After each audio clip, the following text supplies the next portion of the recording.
Assalamualaikum warahmatullahi wabarakatuh. Selamat pagi Bapak dan Ibu semua.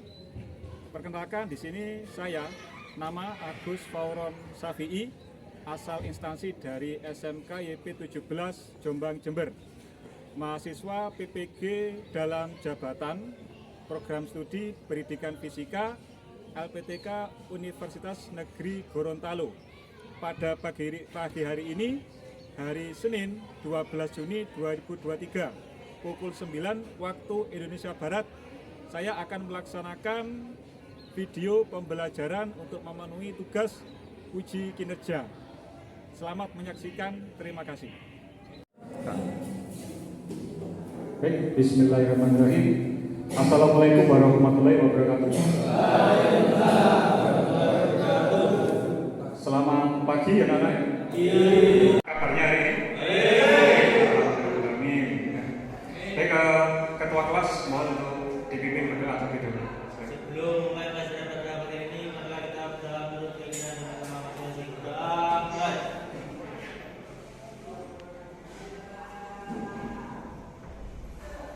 Doa selesai.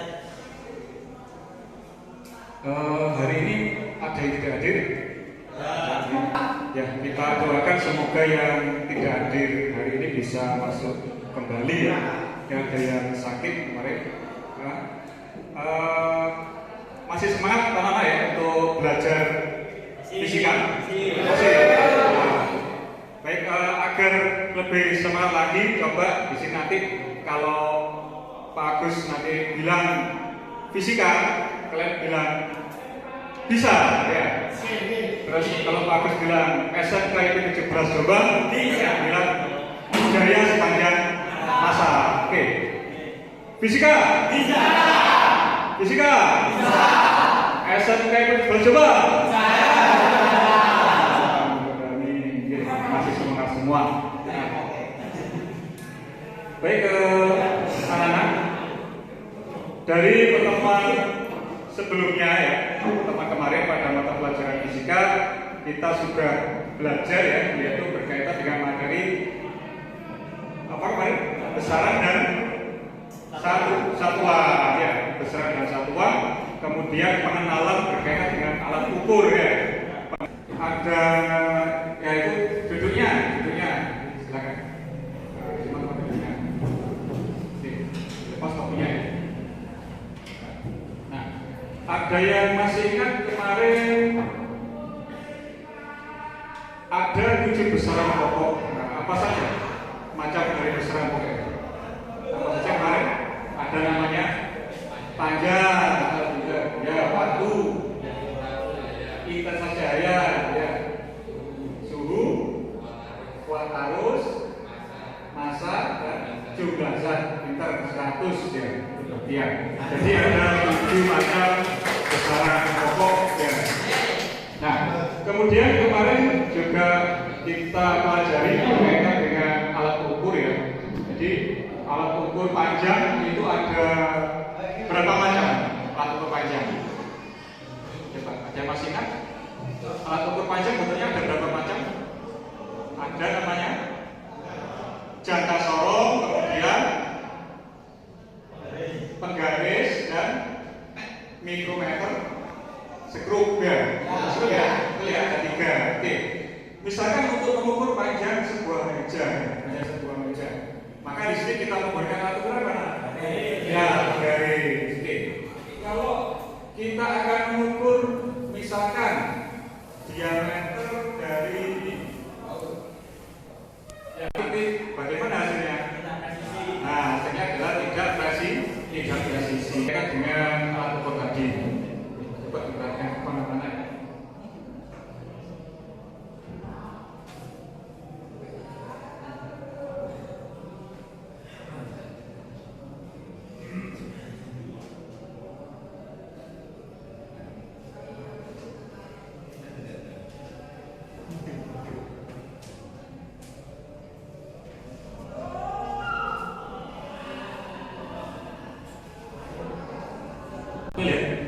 Jadi pembelajaran kita pada pagi hari ini ya nanti akan belajar yaitu berkaitan dengan cara menggunakan alat ukur, yaitu alat ukur jangka sorong dan alat ukur yaitu mikrometer skrup ya.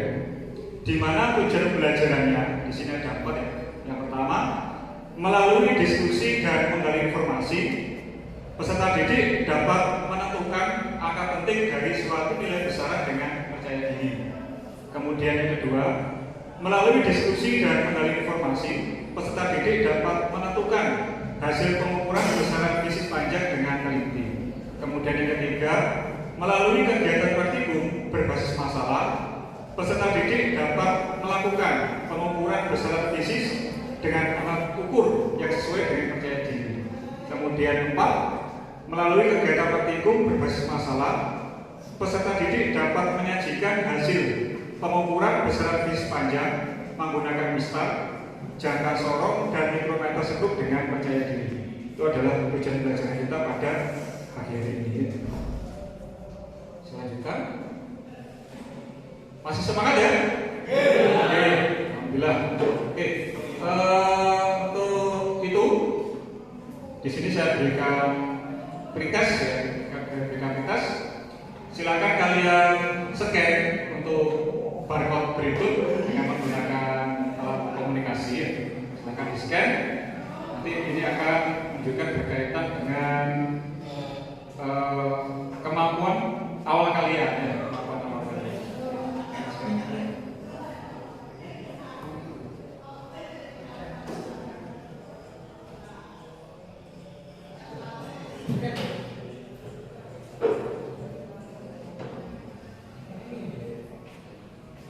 Oke, saya bahas.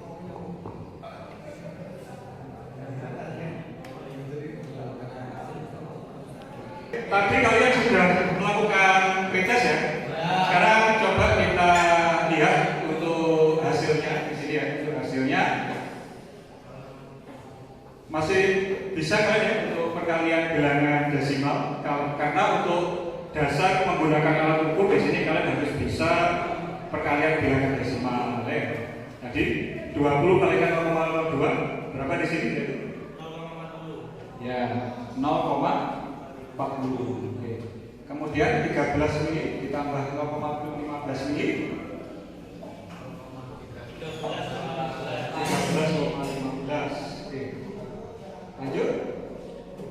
Berikut ini alat ukur manakah yang paling tepat untuk mengukur diameter dalam sebuah baut?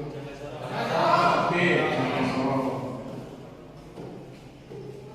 Kegiatan berikut termasuk kegiatan pengukuran menggunakan jangka sorong untuk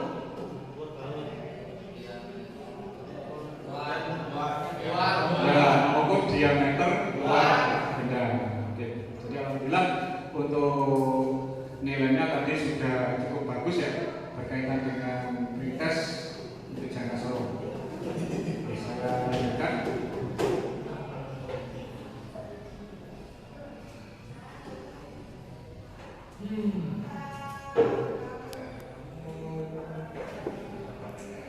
Besaran fisik di sini yaitu fungsi alat ukur besaran fisik, kemudian membaca hasil pengukuran besaran fisik dan menggunakan pengetahuan tentang alat ukur besaran fisik untuk menganalisis kasus problem based learning. Jadi nanti kita akan menggunakan model pembelajaran problem based learning ya, sesuai dengan permasalahan yang sering kita temui dalam kehidupan sehari-hari. Ini adalah jangka sorong anak-anak ya. Ini sudah kita pelajari kemarin untuk mengingat kalian bagian dari jangka sorong. Jadi ada rangka tetap atas, rangka tetap bawah, dan rangkai ukur kedalaman ya. Oke. Jangka sorong di sini mempunyai dua skala, yaitu skala apa saja? Skala bius dan skala utama. Ya, skala utama. Kalau cara membacanya bisa kalian perhatikan untuk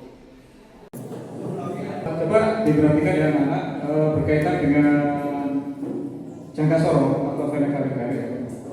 Seperti yang kalian lihat di depan ya. Ini adalah jangka sorong ya. Kalian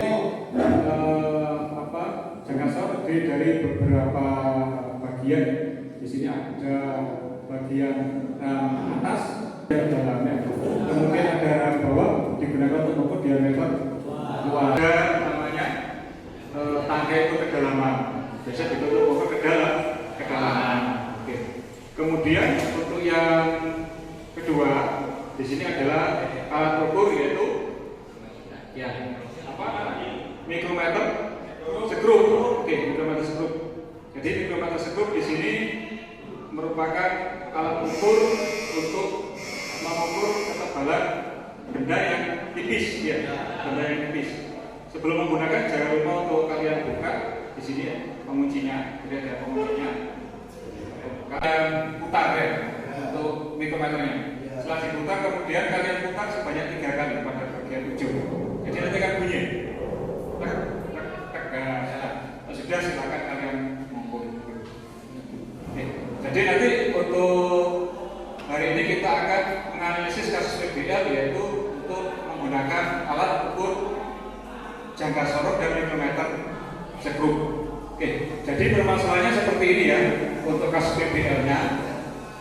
Siswa SMK dia sedang magang atau melakukan praktek kerja industri di sebuah bengkel, yaitu di Ahas, misalnya di bengkel Ahas. Suatu ketika ada seorang konsumen mengeluhkan, yaitu pengeremannya bermasalah.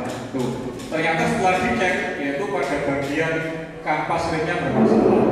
Pada bagian kampas remnya bermasalah. Nah, tugas kalian adalah nanti membantu Dandi, yaitu untuk mengukur ketebalan kampas rem milik konsumen, mengukur ketebalan kampas rem milik konsumen. Nanti diukur menggunakan apa? Nah, di sana ada beberapa alat ukur yang tersedia di bengkel, yaitu ada mistar, kemudian ada jangka sorot, kemudian ada mikrometer skrup. Nah, tuh, kira-kira alat ukur manakah yang patut digunakan untuk mengukur ketebalan kampas rem?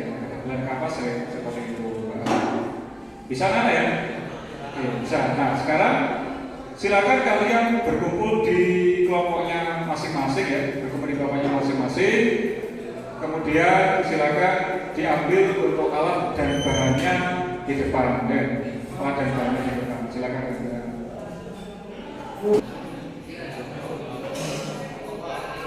Untuk modul ajar bisa kalian lihat di atas ini di handout, atau bisa juga kalian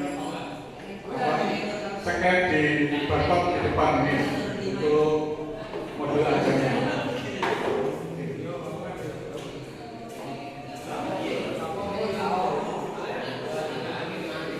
Dan kita mulai dari permasalahan di atas. 1. Alat ukur apa yang dapat digunakan dari untuk mengukur ketebalan kampas remnya? Silakan ditulis di sana. Kampas rem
Ya, sampai sini.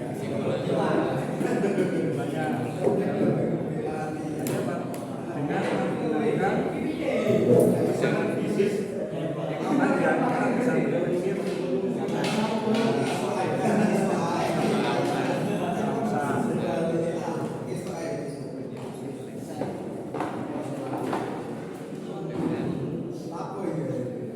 jadi kalian tuliskan berupa kesimpulan dari yang sudah kalian praktekkan. Kalian tulis di atas HPS.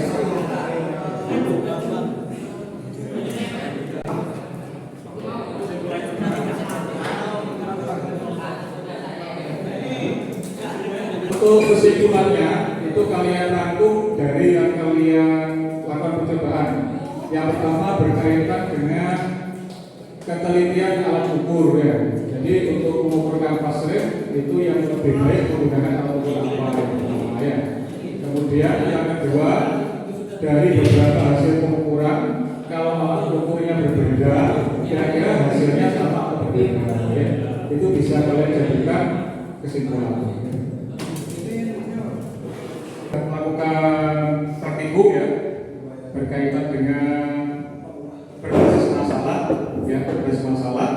Oke, sebelum kita lanjutkan nanti pada presentasi untuk kelompok ya.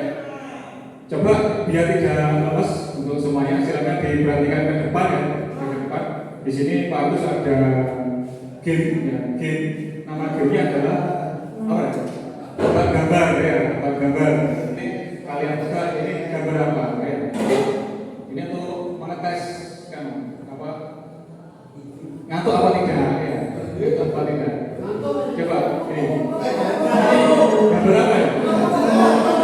Apa? Kalau dilihat dari bentuknya ini gambar kue. Gambar apa? Gambar gajah. Gajah. Coba kita lihat. Oh iya betul gambar gajah. Itu masalahnya saya. Nggak ngantuk loh saya. Ini gajah. Ini gajah tahun 2022 nanti gajinya. Gajahnya itu karnaval. Kedua, gambar apa? Gambar apa? Kok bisa kodok? Dilihat dari fotonya kan buaya. Buaya. Kok bisa kodok? Oh iya. Coba kita lihat ya. Oh iya, betul ya bahasa. Pintar ternyata bahasa ini. Ternyata kodok. Kodoknya kepalanya jadi buaya. Ya kena kutub ini. Bermutasi gen ya. Jadi kata buaya. Buaya. Oke, lanjut apa? Lanjut ya. Nggak ngantuk berarti.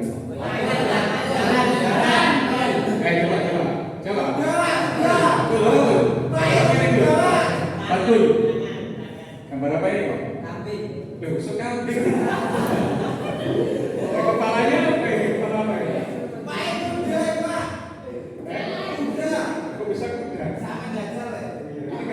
Ini apa? Bebek. Ya kalian lihat ada belakangnya itu ada di mana? Belakangnya ada di gunung ya. Kita lihat. Iya. Bebek. Namanya Pegasus namanya. Pegasus kan kuda yang bisa terbang. Yang punya saya. Ada Pegasus. Ada Pegasus.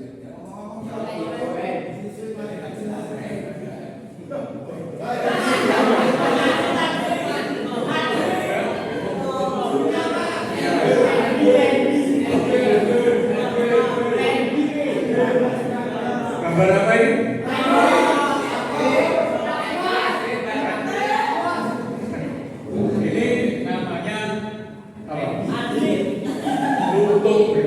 Tung. Simpangko. Gorila ya. Gorila. Orang hutan namanya. Orang hutan. Orang hutan. Oke, nah, orang hutan ya. Sarangheyo. Gak tahu apa artinya sarangheyo. Mengembangkan dan menyajikan hasil karya. Silakan setiap kelompok bergantian menyajikan hasil diskusi kelompoknya ke depan kelas. Ya. Saya mulai dari bagian sebelah barat ya. Itu di sini kelompoknya adalah Alek, Galuh, Fasad, Akbar, Arjuna, dan Fajar. Mohon untuk maju ke depan untuk menyampaikan hasil diskusinya. Silakan.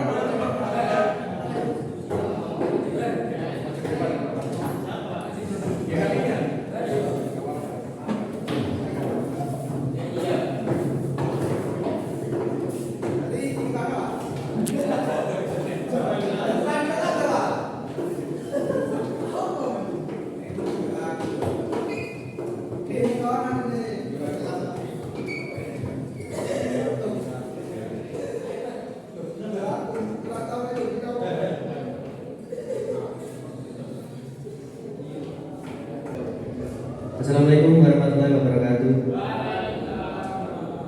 Perkenalkan, saya Abdul dari kelompok 1. Terus saja angkatannya yaitu Fajar Arizaro dan juga Akbar Permana, juga ada Arjuna Munarama, dan selanjutnya yang terakhir adalah Fasha Al-Bukhari.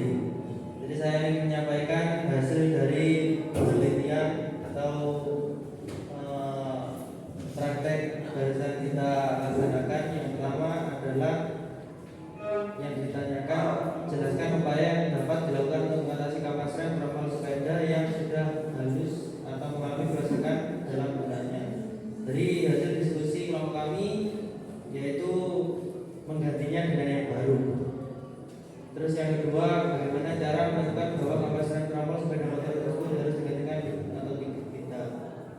Yang harus kita lakukan adalah mengukur ketebalan kampas rem dengan jangka sorong dan menyimpulkan hasil dari pengukuran dan diganti atau tidak. Yang selanjutnya adalah menentukan alat ukur mana yang paling tepat untuk mengukur ketebalan kampas rem, yaitu kami menyimpulkan adalah jangka sorong karena sangat efisien dalam pengukurannya. Nah, setelah itu yang terakhir, kesimpulan dari kelompok kami yaitu menyimpulkan alat ukur yang paling tepat untuk mengukur sistem pengereman sepeda motor, yaitu adalah jangka sorong. Dari kelompok kami, saya akhiri. Assalamualaikum warahmatullahi wabarakatuh.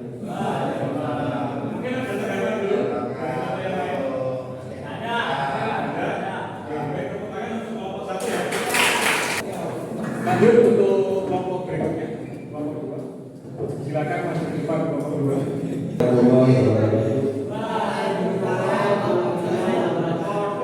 Kami dari kelompok 2 akan hasil dari diskusi kelompok kami yang diketuai oleh Heru Adrianto, anggota saya sendiri Umar Hakim, dan teman saya Iqbal Hafiz dan Abhinaya Dewa Sagara.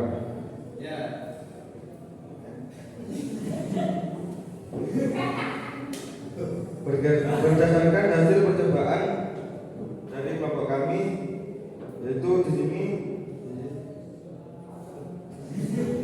jelaskan upaya yang dapat dilakukan untuk mengatasi kampas rem trafal sepeda motor yang sudah aus atau mengalami kerusakan dalam penggunaannya. Dan diskusi dari kelompok kami yaitu dengan mengganti kampas trafal dengan yang baru. Yang kedua, bagaimanakah cara menentukan bahwa kampas rem trafal sepeda motor tersebut harus diganti atau tidak. yaitu dengan melihat ketebalan atau keluasan pada kampas rem tromol. Assalamualaikum warahmatullahi wabarakatuh.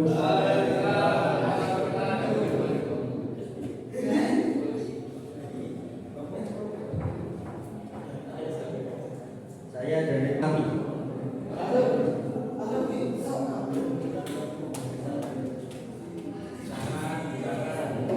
Pengukuran besaran fisik dalam mendeteksi kerusakan pada sistem pengereman sepeda motor.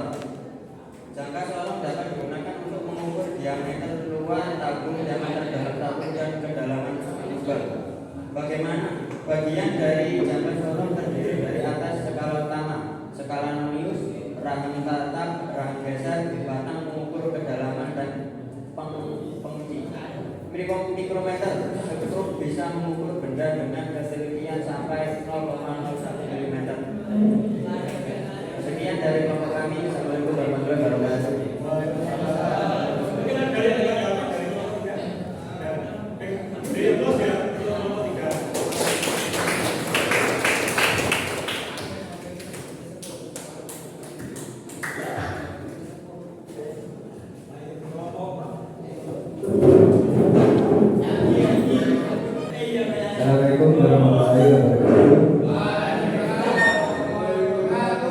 Kelompok 5 dari Putra, Bimo, Ardi, dan saya Bakun. Kesimpulan kampas rem kapas tromol pada 1, 2, dan 3 jika diukur dengan jangka sorong dan mistar memiliki ukuran yang sama, yaitu 2,25 dan 2 mm. Kesimpulan berarti ketika diukur dengan mistar memiliki ukuran 8 mm, ketika diukur dengan jangka sorong memiliki 20,7 mm, ketika diukur dengan mikrometer skrup memiliki ukuran 19,27 mm.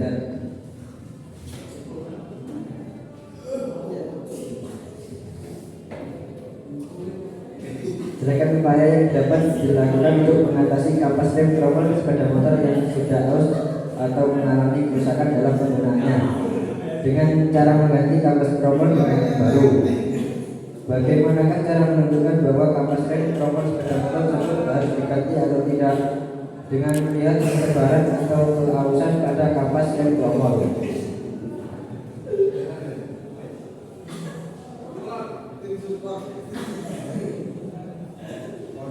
Ada yang ditanyakan?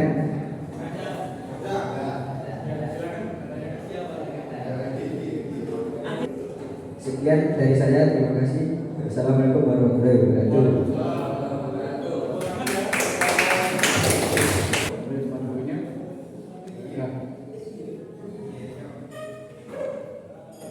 Baik, tadi kalian sudah sangat baik sekali dalam melakukan presentasi ya. Jadi saya berikan aplaus untuk kalian karena kalian berani untuk maju ke depan ya, dan memberikan pendapat kalian berdasarkan hasil pendidikan kalian ya.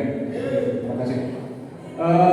Dari hasil yang saya tangkap tadi sudah bagus semua hasil pendidikannya ya. Yang pertama berkaitan dengan penggunaan alat ukur ya, alat ukur jangka sorong ya, bahwasanya untuk mengukur kampas rem yang dibutuhkan dari tadi asalnya adalah jangka sorong ya. Tuh.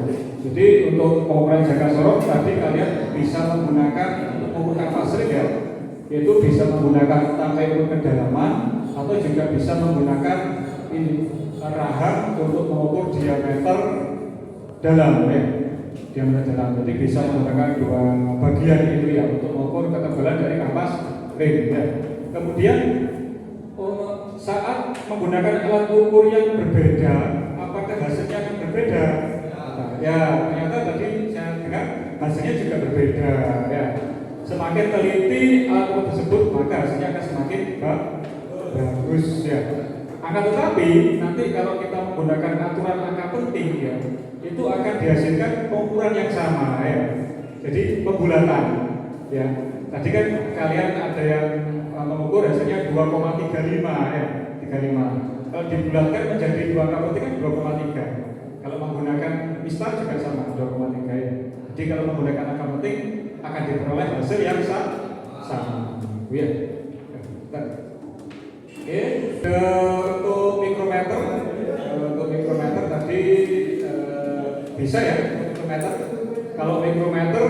tadi digunakan untuk ukuran apa tadi? Mur tadi ya, mengukur mur ya.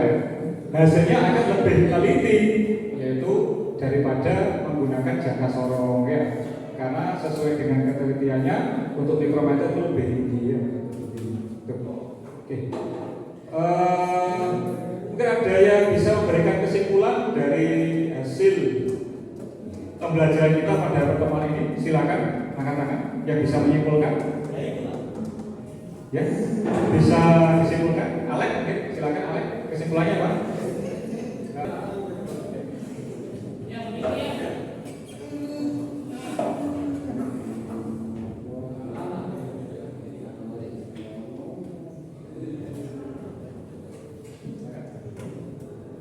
Jadi kesimpulannya 3 jenis kesimpulan. Yang pertama, jangka sorong dapat digunakan untuk mengukur diameter luar tabung dan diameter dalam tabung. Kedua, bagian dari jangka sorong sendiri atas skala utama, skala ngemil, serahan tetap, serahan bezel, batas ukur kedalaman, dan menguji. Yang ketiga, mikrometer stroke bisa mengukur benda dengan ketinggian sampai 0,01 mm. Alat ukur ini sering digunakan untuk mengukur besar atau panjang sebuah benda. Selain itu, mikrometer stroke juga banyak digunakan untuk mengukur ketebalan dan diameter sebuah benda. Untuk kesimpulan pembelajaran kita pada pertemuan ini, jadi ada 3 tadi. Kaitan dengan penggunaan alat ukur besaran fisis untuk mendeteksi kerusakan kapas rem tadi ya, yaitu apa? Pengukuran besaran fisis sangat penting untuk mendeteksi apa? Kerusakan pada sistem rem sepeda motor, gitu ya. Jadi kalau kapas rem sepeda motor, kalau kalian belajar di kejuruan, standarnya itu kan sekitar 2,5 ya, standarnya kan 2,5. Nanti kalau di bawah itu ukurannya kurang dari 2,5 tebalannya, maka kampasnya harus diganti ya, baik berupa kampas rem tromol ataupun berupa kampas rem selain tromol ada lagi kampas rem ya cakra. Jadi ada standarnya. Oke, baik, di sini akan saya berikan post test ya, nanti silakan dikerjakan post testnya.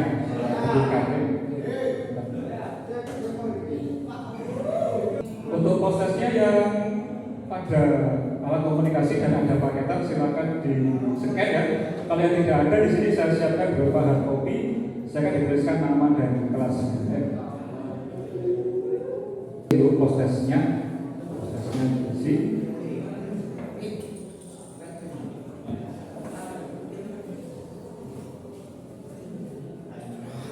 dan untuk penutup sebagai refleksi ya, pilih emoticon. Nah, kemudian untuk refleksi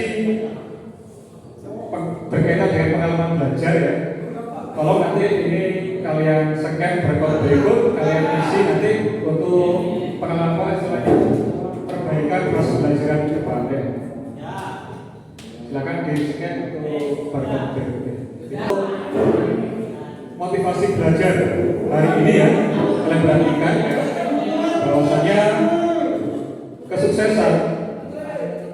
kesuksesan seseorang itu berbanding lurus dengan kemauannya untuk belajar, bangkit dan mencoba ya. Jadi yang semula kalian tadi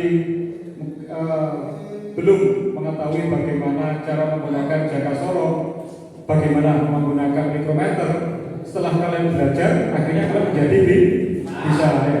Begitu juga untuk ilmu yang lain ya. Apabila kalian tidak bisa, kalian mau belajar dan berusaha, pasti akan menjadi bisa ya. Karena di dunia ini tidak ada yang tidak mungkin ya. Asalkan kita mau berusaha, jangan lupa untuk belajar setiap hari ya. Karena di usia kalian ini belajar adalah sangat penting sekali demi masa depan kalian. Oke. Mungkin ada